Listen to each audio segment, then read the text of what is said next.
பிரியமான தேவனுடைய பிள்ளைகளே, ஆண்டவரும் உலக ரட்சகருமாகிய இயேசுவின் நாமத்தினாலே இந்த கால வேளையில் இருதயத்தின் ஆழத்தில் இருந்து உங்களுக்கு நல்வாழ்த்துக்கள். ஆதியாகமம் 26வது அதிகாரம் 24வது வசனத்தை வாசித்து இந்த நாளுக்காக நாம் ஜெபிப்போம். அன்று ராத்திரியிலே கர்த்தர் அவனுக்கு தரிசனமாகி, நான் உன் தகப்பனாகிய ஆபிரகாமனுடைய தேவன், பயப்படாதே, நான் உன்னுடனே கூட இருந்து என் ஊழியக்காரனாகிய ஆபிரகாம் நிமித்தம் உன்னை ஆசீர்வதித்து உன் சந்ததியை பெருக பண்ணுவேன் என்றார்.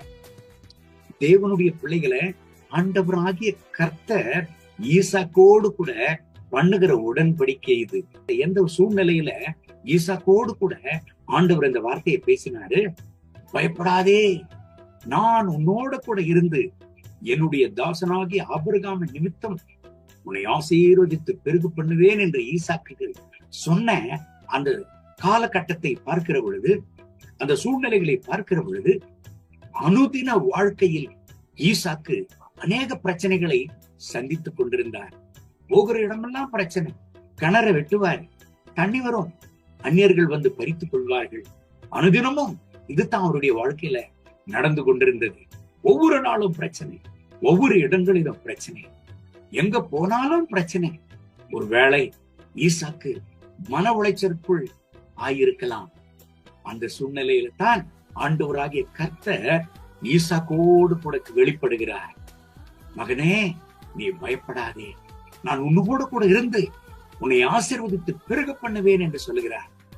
நுணுக்கமாக ஆண்டவர் ஈசாக்கோடு கூட பேசின வார்த்தையை கவனித்தோமானால், ஈசாக்கை ஆசீர்வதிக்கிறது மாத்திரமல்ல, அவருடைய சந்ததியை பெருக பண்ணுகிறதாகவும் ஆண்டவர் சொல்லுகிறார். அப்படியானால் அன்றாட தேவைகளை கர்த்தர் சந்திக்கிறதும் ஆசீர்வதிக்கிறது மாத்திரம் அல்ல, எதிர்காலங்களையும் ஆண்டவர் ஆசீர்வதிக்கிறவராக இருக்கிறார். இந்த கால வேளையில் இந்த கர்த்தருடைய வார்த்தைகளை கேட்டுக் கொண்டிருக்கிற என் அன்பான தேவனுடைய பிள்ளைகளை, உங்க அனுதின வாழ்க்கையில பிரச்சனைகளை சந்தித்துக் கொண்டிருக்கிறீங்களா? எங்க போனாலும் பிரச்சனை, என்ன வேலை செய்தாலும் பிரச்சனை, எந்த இடத்திற்கு கடந்து சென்றாலும் பிரச்சனை, சமாதானமே இல்லையே, ஐயோ யார் எனக்கு உதவி செய்வார் என்று ஒருவேளை நீங்கள் கலங்கி கொண்டிருக்கிறீங்களா?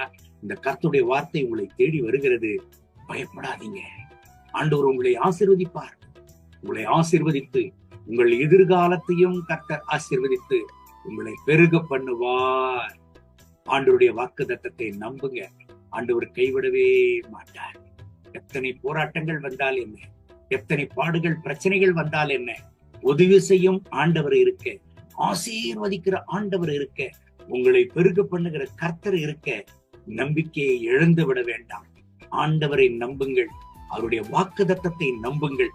உங்களை ஆசீர்வதித்து உங்களை பெருக பண்ணுவார். உங்கள் தேவைகளை எல்லாம் சந்திப்பார். பயப்படாதீங்க, கர்த்தர் அந்த வாக்குத்தத்தத்தின்படி உங்களை ஆசீர்வதித்து இந்த நாள் முழுவதும் நடத்துவாராக. கண்களை பிடிச்சு ஜெபிப்போமா? அன்பின் ஆண்டவரே, இந்த கால வேளையில என்னோடு சேர்ந்து ஜெபித்துக் கொண்டிருக்கிற என் அன்பு சகோதர சகோதரிகளுக்காக ஜெபிக்கிறேன். இவர்களை ஆசீர்வதிய என் ஆண்டவரே, ஈசாக்கை போல அனுதின வாழ்க்கையில் ஒரு வேளை உடைய பிள்ளைகள் பிரச்சனையை சந்தித்துக் கொண்டிருக்கலாம். என் தேவனே, இவர்களுடைய மன உளைச்சலை அப்புறப்படுத்தும், இவர்களுக்கு தைரியத்தை தார், இவர்களுக்கு ஒரு சமாதானத்தை தார். எந்த இடத்தில் இவர்கள் துரத்தப்படுகிறார்களோ, எந்த இடத்துல இவர்களுடைய ஆசீர்வாதங்கள் பறிக்கப்படுகிறதோ, அதே இடத்துல இவர்களை ஆசீர்வதித்து மென்மேலும் உயர்த்தும், இவர்களை பெருக பண்ணும், இவர்கள் எல்லைகளை விசாலமாக்கும், இவர்களுக்கு தைரியத்தை தார். இந்த கால வேளையில் கர்த்தருடைய மனதிற்கும் அளவில்லாமல் இவர்கள் மேல இறங்குவதாக உடைய ரத்த கோட்டைக்குள்ள இவர்களை மூடி மறைத்துக் கொள்ள மகிமை கனம் துதி உமக்கே, இயேசுவின் நாமத்தில் பிதாவே, ஆமென், ஆமென்.